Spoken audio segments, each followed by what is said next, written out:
Men in Blank กลับมาพบกับพวกเราอีกแล้วนะครับ Men in โอ้แบงค์จริงแบงค์จริงเลยทีนี้เอาคึกๆได้ไหม พบกับพวกเรา Men in แบงค์ ไม่เป็นไรที่ไม่คาดหวังแล้วดีกว่า มาดูหัวข้อวันนี้เลย และสำหรับหัวข้อที่จะพูดคุยกันในสัปดาห์นี้ก็คือ ถ้าสมมติว่าแฟนหนุ่มตัวดีของสาวๆเนี่ยมีความชื่นชอบหรือคลั่งไคล้ในตัวนักร้องนักแสดงสักคนหนึ่งหรือว่าจะเป็นดาราก็ได้ และไอ้ความคลั่งไคล้เนี่ยมันมากซะเหลือเกิน มากจนแบบเกินพอดีน่ะอยากจะรู้ว่าสาวๆเนี่ยโอเคหรือเปล่า มีไหมกรี๊ดชอบคนนี้ปลื้มคนนี้มาก มี อะไรอย่างเงี้ย มี ตอนนี้ ผม ปลื้ม นั่น ใครที่ ช สุ อ ด บโรเซ่แบ็คพิงค์ครับ โอ้อาการออกเลยนะ อาการออกเลยนะ แต่ว่าตอนนี้เราไม่มีปัญหาอะไร เพราะว่าเราโสด ฮะปกติเวลาผมเป็นแฟนคลับใครหรือว่าติดตามใครผมก็จะดู IG เขาแล้วก็ดูแบบไลค์อะไรอย่างเงี้ยเวลาเขามีแบบคอนเสิร์ตหรือมีอะไรผมก็จะแบบอาจจะไปดู แล้วเราคิดว่าถ้าเกิดว่าเป็นคนเป็นแฟนเขาจะมีปัญหาปะ ผมว่าก็ไม่นะก็ผมปลื้มเขาอะ เราคิดไปเองเปล่า แล้วถ้าเป็นขึ้นมาทำไง ถ้าไม่เลิกชอบเขาเลิกกับเราดีกว่า ไม่ได้อะผมอยากเก็บไว้ทั้งสองคนหหล่อชิบหาย จะมีพยายามอธิบายให้ แล้วต้องอธิบาย แฟนฟังไหม ว่าคือถึงแม้ว่ามันจะมีโอกาสเป็นไปได้ที่ ผมจะได้เป็นแฟนกับเขาอย่างนี้เหรอหล่อชิบหายหล่อชิบหายมึงจะตอบอย่างนี้จริงๆใช่ไหมหมา มันมีความเป็นไปได้อยู่แล้ว เฮ้ย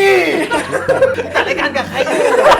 หล่อชิบหายหล่อชิบหาย ถึงแม้ว่าเรามีโอกาสที่จะได้เป็นแฟนกับ ใช่ผมจะพูดอย่างเงี้ยแหละ แต่เราพูดเนี่ยต้องไว้ใจเรานะ ใช่เพราะว่าคนปัจจุบันของเรายังเป็นเธออยู่ งั้นมึงเอาใครมาให้กูกูอยากเปิดหัวข้อใหม่เลย คุณคิดยังไงถึงคิดว่าจะเป็นแฟนกับโรเซ่ได้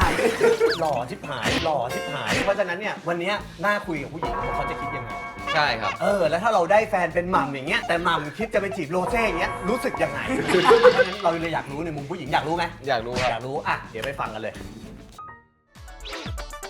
เริ่มที่สาวอิงกันก่อน ดูแววจากสายตาแล้วเนี่ยดูท่าจะเป็นคนขี้หึงขี้หวงด้วยถ้าสมมติว่าแฟนไปติดดาราติดนักร้องเนี่ยอิงจะว่ายังไงจ๊ะ คือต้องดูว่าแบบเลเวลไหนอะคือถ้าสมมติว่าเลเวลแบบหนักมากถึงขั้นเปย์ไปซื้อบัตรจับมือหรือว่าแบบบินตามไปอะไรเงี้ยคิดว่าเยอะไป กดไลค์ทุกรูป อืม อย่างนี้โอเคไหม ทุกรูปไม่โอเค ถ้าบางรูปอะได้ ถ้ารูปไหนที่แบบว่าเซ็กซี่อะไรเงี้ยถ้าไลค์เยอะๆเงี้ยจะไม่โอเค สมมติเป็นศิลปินเกาหลีไกลเลยนะไกลตัวเขาเลย ไม่โอเคทุกรูปไม่ได้ เพราะว่าเขายังไม่ไลค์เราทุกรูปเลย แล้วถ้าเขาไลค์เราทุกรูปเหมือนกัน ไม่โอเคอยู่ดี มันไม่เกี่ยว จะไปเที่ยวทำไมใช่ปะ มาที่น้องใบเฟิร์นกันบ้าง ความเข้าอกเข้าใจในตัวผู้ชายและเข้าใจโลกของน้องใบเฟิร์นเนี่ยจะมีมุมมองยังไงกับเรื่องของการที่แฟนไปติดนักร้องติดดารากันนะ คือเคยมีปัญหาว่าทำไมถ้าเป็นดาราเขาสามารถที่จะกรีดกราดหรือชื่นชอบได้ แต่ถ้าเป็นผู้หญิงคนธรรมดาทำไมเราถึงไม่โอเคอะไรอย่างเงี้ย อันนี้เราก็ไม่เข้าใจเหมือนกันนะผู้ชายนะก็ไม่เข้าใจเหมือนกัน มันก็รู้สึกแบบคือกรีดดารามันเป็นเรื่องปกติมั้งคะแบบเราก็มีนะแต่เราไม่ค่อยกรีดดาราชายเรากรีดดาราผู้หญิงเราก็เลยจะเข้าใจแบบมองอะไรสวยๆงามๆมันก็ดีเนาะอะไรอย่างเงี้ยแต่ว่าพอมันเป็นแบบคนธรรมดาเฟิร์นคิดว่าผู้หญิงอ่ะมันอาจจะมีอย่างเงี้ยเหมือนวัดว่ามีความเป็นไปได้มากแค่ไหน ที่แบบจะไปต่อกันอะไรอย่างเงี้ยพอเป็นดารามันก็จะมีความไกลตัวกับเขาเป็นไปไม่ได้หรอกมันก็เลยจะไม่น่าหึงเท่าไหร่อะไรเงี้ยแต่พอมันเป็นแบบคนธรรมดาแบบเน็ตไอดอลหรือผู้หญิงที่ไหนก็ไม่รู้ชุดมหาลัยหรืออะไรอย่างเงี้ยมันอาจจะมีความแบบเฮ้ยเดี๋ยวเขาจะแบบยังไงหรือเปล่าเนี่ย สำหรับน้องเกลเนี่ยไม่รู้ว่าน้องเขาจะเคยเจอปัญหาแบบนี้บ้างหรือเปล่า เพราะว่าถ้าใครเป็นแฟนน้องเกลแล้วไปมองผู้หญิงคนอื่นเนี่ยพี่ว่ามันบ้าแล้วมันบ้าจริงๆ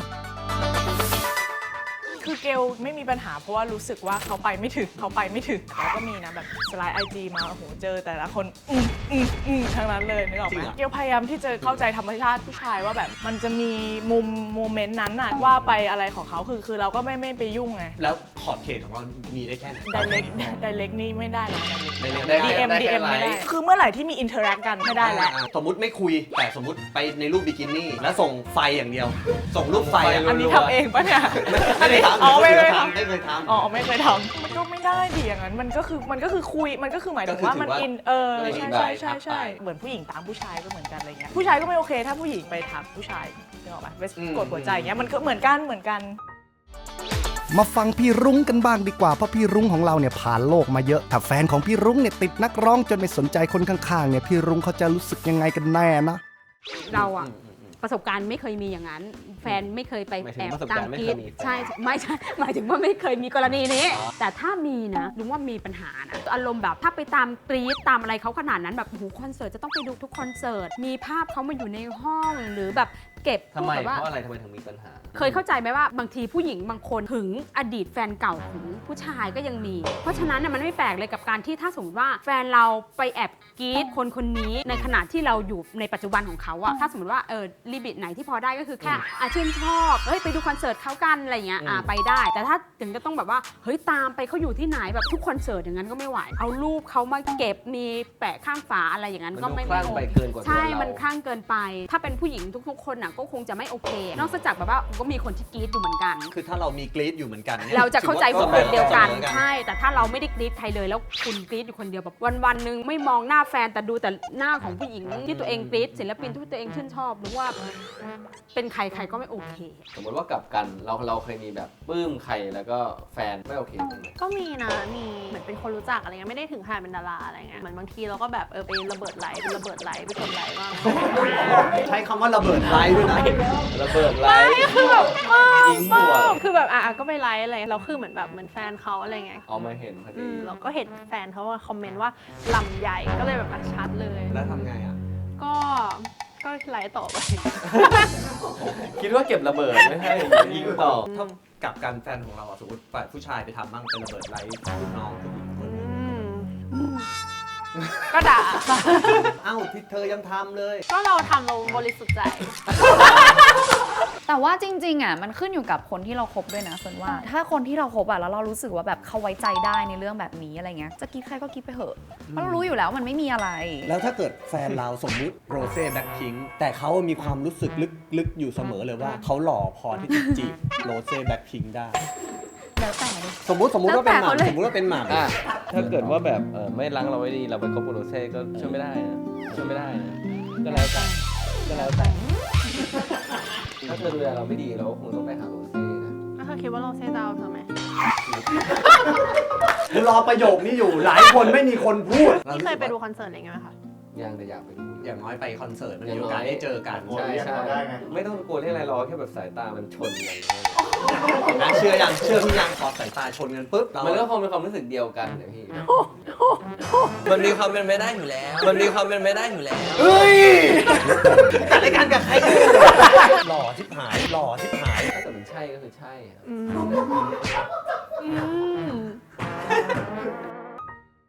แล้วเป็นศิลปินเมืองนอกปลื้มแบล็คพิงค์เนี่ยซึ่งมันเป็นไปไม่ได้อยู่แล้วที่เขาจะแบบไปจีบหรือไปอะไรกันกับแบล็คพิงค์เนี่ย เราก็จะมีเหตุผลในมุมที่เราก็รู้ว่ามันเป็นไปไม่ได้ ยังไงเขาก็ไม่หันมาดูมึงหรอก ต่อให้เป็นศิลปินไทยก็เลยโอ้โหมึงนั่งดูแบ็คพิงค์แบบกรีดลิซ่าหรืออะไรก็แล้วแต่อะเราซึ่งเป็นแฟนที่อยู่ข้างๆอ่ะเฮ้ยหันมามองกูหน่อยดีแต่เขาไม่มองอ่ะมันไม่เป็นเหรอ หรือแม้กระทั่งการที่คุณไปดูบอลเล่นเกมมากเกินไปโดยที่คุณไม่ใส่ใจคนข้างๆอ่ะมึงเป็นแฟนกับเกมไม่ได้หรอกแต่กูเนี่ยกูอยู่ข้างๆอ่ะหันมามองกูบ้างดิคุยกับกูหน่อย ถ้าสำหรับอิงอะถ้าแฟนไปแบบระเบิดไลฟ์ยิ่งเป็นแบบเน็ตไอดอลหรือสาวเซ็กซี่อะไรเงี้ยคือมันจะทำให้เรารู้สึกเหมือนแบบเราไม่ดีหรอเหมือนเราไม่ดีพอใช่ไหมอะไรอย่างเงี้ยคือมันคิดได้เยอะอะคือถ้าถึงขั้นแบบต้องไปคอนเสิร์ตแล้วแบบไปสบตาอะไรเงี้ยก็คิดว่าน่าจะเลิกกัน มันก็จะมีอีกประเด็นคือเรื่องของการให้เกียรติสมมติว่าถ้าเรามีแฟนใช่ไหมคะสมมติเป็นแฟน มันเป็นแฟนกัน แล้วทีเนี้ย เดี๋ยวกูขยี้ซ้ำให้สมมติเป็นแฟนกันนะ เป็นแฟนกันแล้วทีเนี้ยเรารู้สึกว่าแฟนเราอ่ะชอบไปคอมเมนต์ผู้หญิงคนหนึงแบบบ่อยมากแบบสวยมากเซ็กซี่มากหรืออะไรเงี้ยเราไม่ได้มองว่ามันคือหึงหรือไม่หึงละเรามองถึงเรื่องการให้เกียรติทุกคนรู้ว่าเราเป็นแฟนกันอยู่แต่แบบแฟนเราคอมเมนต์ผู้หญิงคนอื่นตลอดเวลากดไลค์ไม่เท่าไหร่เฉยๆแต่แบบถ้าคอมเมนต์แบบเล่นด้วยอ่ะทุกคนก็รู้อยู่ว่าคบกับเราแต่แบบคุณดันแบบไปเล่นกับคนอื่นอะไรเงี้ยใช่ ยังไม่ได้รับความสน คือ ใจ ถ้าสมมติแบบอยู่ด้วยกันอย่างเงี้ยแล้วคือแบบกดมือถือแล้วเห็นหน้าผู้หญิงคนนี้ตลอดมันหงุดหงิดนะนึกออกว่ามันไม่ใช่เราอะไรเงี้ยไม่ต้องถึงขนาดใช้รูปเราก็ได้แต่ว่าแบบไม่ต้องให้มาเห็นผู้หญิงคนอื่นอะ แบ่งครึ่งจอได้ไหมเราครึ่งหนึ่งของอะไรครึ่งหนึ่งอย่าง พอเถอะพี่ต้นพอเถอะ ก็ไม่ได้คือไม่ว่ายังไงก็อย่าให้รู้สึกว่าจะชอบอะไรนักหนา ใช่มีความรู้สึกเหมือนแบบผู้หญิงคนนี้คงแบบดีกว่าเราเยอะเนาะอะไรอย่างเงี้ย เราก็กลับมาเป็นเข้ามาในไทยก็ยิ่งไม่ยอมกว่าเดิม ใช่ค่ะ แสดงว่าอันนี้ไม่เกี่ยวกับว่าจะเป็นศิลปินไทยศิลปินต่างชาติแล้ว คือถ้าชอบอะคือแค่ปลื้มผลงานดูหนังเขาบ่อยๆดูคอนเสิร์ตหรืออะไรเงี้ยเนี่ยโอเค แต่ว่าถ้าสมมติคนเนี้ยเรารู้สึกว่าไม่ถูกชะตาอะไรเงี้ยก็จะแบบไม่โอเค แล้วอะไร ไม่ถูกชะตาที่ผู้หญิงดูว่าไอ้คนนี้ปลื้มได้คนนี้ปลื้มไม่ได้เพราะไม่ถูกชะตา ใช่อันเนี้ยมันมาจากอะไรอ่ะคนนี้ถูกชะตาไม่ถูกชะตา มันเป็นแบบเซนส์ของผู้หญิงอะดูไอจีแล้วคนนี้เหมือนแบบเยอะจังเลยอะก็จะแบบไม่ชอบอะคือมันอธิบายไม่ได้อะ งั้นขึ้นอยู่กับเราด้วยแบบว่าเรา ก็ ชอบ ขึ้น ค อยู่ น กับ นี้ เรา ใช่ เราชอบคนนี้เราโอเค เรา ชอบได้คนนี้เราไม่ชอบ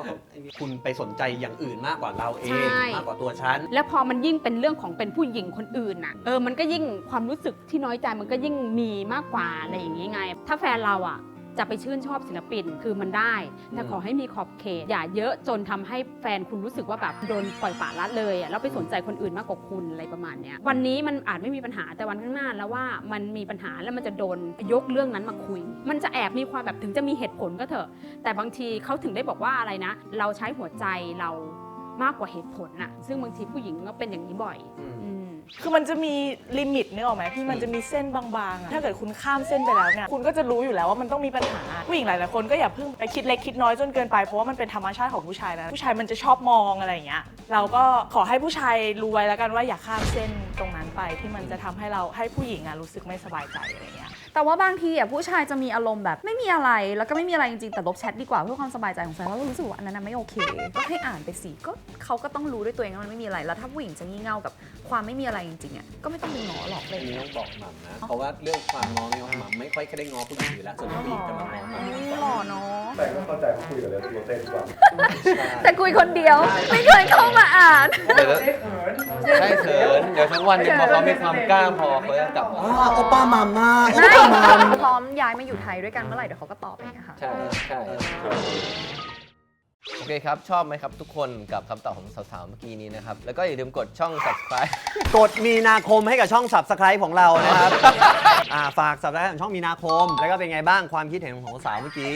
ก็ มีหลายแบบนะในเรื่องของแฟนคลับอะยิ่งพอเรามาคุยยิ่งทำให้เราได้รู้เลยว่าแบบผู้หญิงมีความคิดหลากหลายรูปแบบและมีความซับซ้อนมาก แต่ส่วนใหญ่เนี่ยไม่ชอบเนื้อเวลาแบบ หลักๆไม่ค่อยโอเค เหมือนกับว่าผู้ชายจะไม่ให้คุณค่ากับตัวเขามากพอไปให้กับคนอื่นมากเกินไป หรือถ้าแบบจะไปชื่นชอบหรือไปอะไรก็ให้มันมีขอบเขต ดังนั้นฝากให้ผู้ชายทุกๆคนนะพยายามที่จะใส่ใจกับคนที่อยู่กับปัจจุบันมากที่สุด หรือว่าถ้าใครที่แบบว่าเขาปราบปลื้มจริงแล้วก็ชอบศิลปินคนนั้นจริง ๆ อยากจะตามอยากจะอะไรเงี้ยมันก็ได้แหละเนาะบางทีผู้หญิงเขาก็โอเค แต่ว่ามันก็ควรจะมีขอบเขตแล้วก็ให้เกียรติเขาด้วย คือหลักๆ เลยวันนี้เท่าที่ดูเลยมันคือความให้เกียรติกัน หรือวิธีแก้ปัญหาก็คือพยายามเปลี่ยนใจมาให้เขาชอบในสิ่งที่เราชอบโรเซ่อย่างเงี้ยก็ต้องหาผู้หญิงที่ชอบโรเซ่อย่างนั้นเหมือนกันอยากจะไปจีบโรเซ่พูดไปอีกครั้งหนึ่งหลายคนอาจจะไม่เข้าใจมาแล้วบอกว่าเล่นมุกหรือเปล่าบอกกล้องไปชัดๆอีกครั้งหนึ่งเลยว่าเราคิดแบบนั้นจริงไหม ทุกอย่างเป็นไปได้ครับ อย่าลืมกด subscribe ช่องมีนาคมตรงนี้นะครับ มันต้องไม่มี